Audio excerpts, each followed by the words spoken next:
Helicopter চড়ে Guyana এবং ভেনেজুয়েলার উপর থেকে উড়ে যাওয়ার সময় নিচের দিকে তাকিয়ে বিস্মিত হয়েছিলেন। সেই দিন তিনি আবিষ্কার করেছিলেন এই অঞ্চলটি, যে অঞ্চলটি সম্পর্কে এর আগে কেউ কোনোদিন পরিচিত ছিল না। জায়গাটি 25 মিটার উঁচু, ঘন গাছপালা বেষ্টিত বন দ্বারা আবৃত ছিল। এই পৃথিবী তার সৌন্দর্য এবং রহস্যে অসীম। কখনো কখনো আমাদের মনে হয় এই পৃথিবীর প্রতিটি কোণ আবিষ্কৃত এবং অধ্যয়ন করা হয়েছে, কিন্তু আমাদের এমন ভাবাটা ঠিক নয়। এই পৃথিবীর অনেক স্থান সম্পর্কে এখনও বিজ্ঞানের ধরাছোঁয়ার বাইরে। তাই আজকের ভিডিওতে আমি আপনাকে পৃথিবীর সবচেয়ে দুর্গম, অনাবিষ্কৃত অঞ্চলগুলির সাথে পরিচয় করাতে চলেছি, যেখান থেকে ফেরার কোনো পথ নেই। ভিডিওটি সম্পূর্ণ দেখার। সনডং কেভ। এই গুহাটি দক্ষিণ পূর্ব এশিয়ার সবচেয়ে শ্বাসরুদ্ধকর স্থানগুলির মধ্যে একটি হিসেবে মনে করা হয়। এই অঞ্চলটি ভিয়েতনাম কোয়াংবিন প্রদেশের ফং না কেবাং জাতীয় উদ্যানের মধ্যে অবস্থিত। বহু বছর ধরে এই গুহার অস্তিত্ব সম্পর্কে কেউই জানত না, কারণ এটি একটি প্রত্যন্ত অঞ্চলে অবস্থিত। এখানে পৌঁছানোর জন্য একজন ব্যক্তিকে অবশ্যই ঘন জঙ্গল অতিক্রম করতে হবে এবং বেশ কয়েকটি নদী।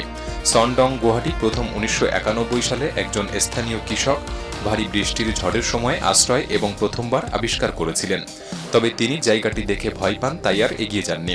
2009 সালে ব্রিটিশ ব্যক্তিরা যে কোনো কারণবশত গুহার প্রবেশদ্বারটি পুনরাবিষ্কার করেছিলেন। যখন বিজ্ঞানীরা ভেতরে প্রবেশ করলেন, তারা সনডংয়ের আকার এবং সৌন্দর্য দেখে রীতিমতো অবাক হয়ে যান। তখন থেকে এই গুহা নিয়ে গবেষণা শুরু হয়। এর গভীরতা প্রায় 150 মিটার এবং এর দৈর্ঘ্য প্রায় 9000 মিটার। মোট আয়তন 38.5 কিউবিক মিটার অনুমান করা হয়েছে, যা সনডংকে বিশ্বের বৃহত্তম গুহাতে পরিণত করে। বিজ্ঞানীরা এখনও সনডংয়ের 6000 মিটার টেরিটরি অঞ্চলকে অন্বেষণ করতে পেরেছেন।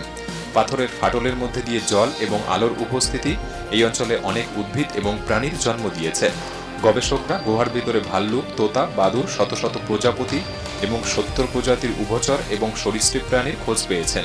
সনডংকে বলতে পারেন একটি পৃথক বিশ্ব, যা আমাদের বিশ্ব থেকে দীর্ঘকাল মানুষের চোখের আড়ালে রয়েছে। জাভারি ভ্যালি।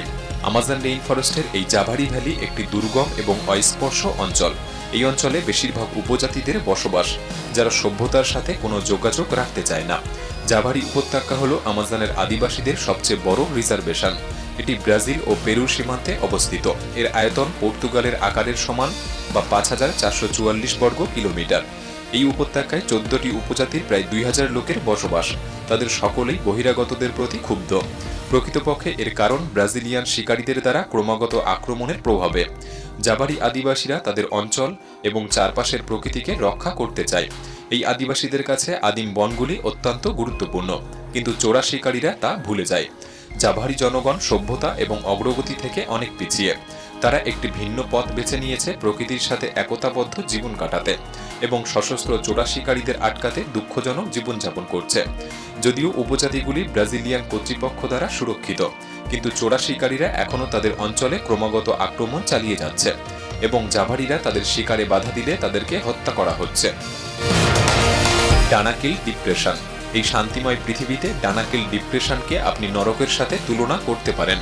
ডানাকিল ইথিওপিয়ার উত্তর পূর্বে ডানাকিল নামের মরুভূমিতে অবস্থিত। এই ভূখণ্ডগুলির প্রাকৃতিক দৃশ্য তাদের স্বতন্ত্রতা, বিভিন্ন শেডের লবণের স্তূপ, সালফিউরিক গিজার এবং আগ্নেয়গিরির গর্তে বুদবুদ লাভা হ্রদ দ্বারা মুগ্ধ করে।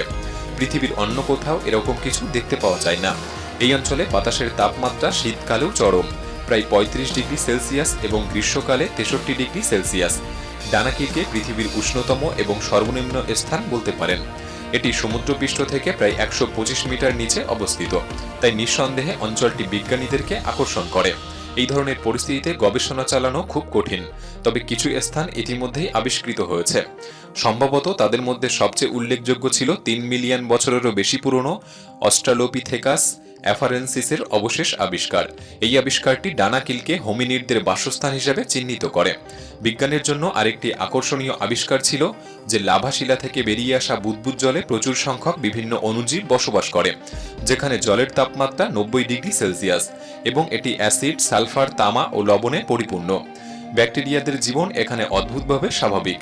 এই ডানাকিল অঞ্চলটি নরকের সাথে সাদৃশ্যপূর্ণ হলেও পর্যটকদের কাছে খুবই জনপ্রিয়। এছাড়াও এই অঞ্চলের আশেপাশে বেশ কয়েকটি জনবসতি গড়ে উঠেছে, যারা এই দুর্গম পরিবেশে বসবাস করছে। Cape Melville. এই অঞ্চলটি অস্ট্রেলিয়ার কেপ ইয়ার্ক উপদ্বীপের পূর্ব উপকূলে অবস্থিত। জায়গাটি 1815 সালে লেফটেন্যান্ট চার্লস জেফারসন আবিষ্কার করেছিলেন।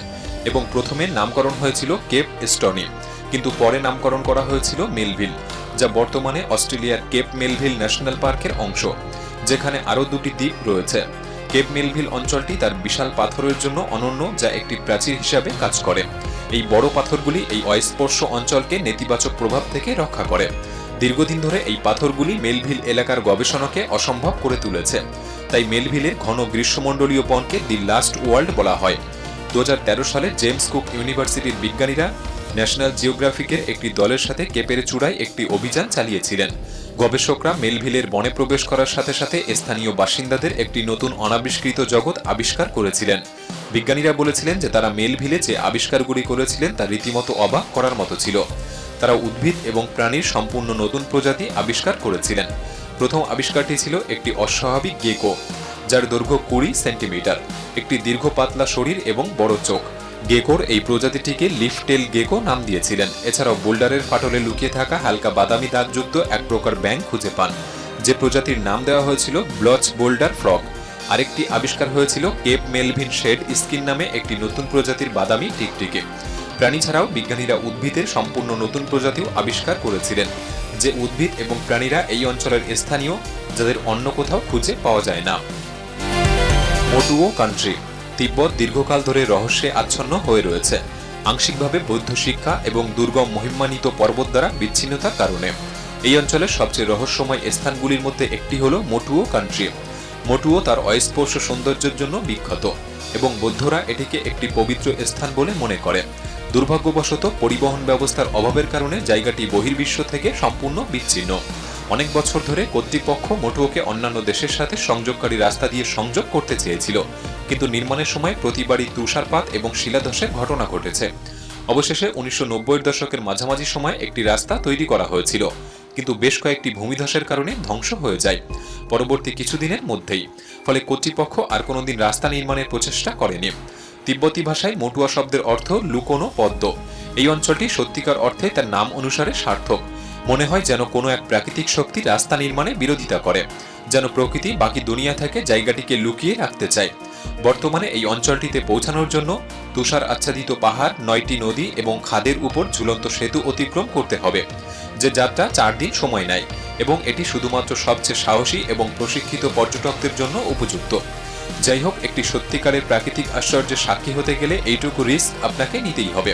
তিব্বত মালভূমির উপত্যকায় অবস্থিত মোটুও তার আলপাইন তৃণভূমি, বন, হ্রদ এবং নদীর জন্য পরিচিত। কঠিন বরফে ঢাকা পাহাড়ের মাঝে এই জায়গাটিকে একটি সত্যিকারের সবুজ মরুদ্যানের মতো মনে হয়, যা মানুষের হৃদয়ে শান্তি এবং প্রশান্তির আগমন ঘটায়।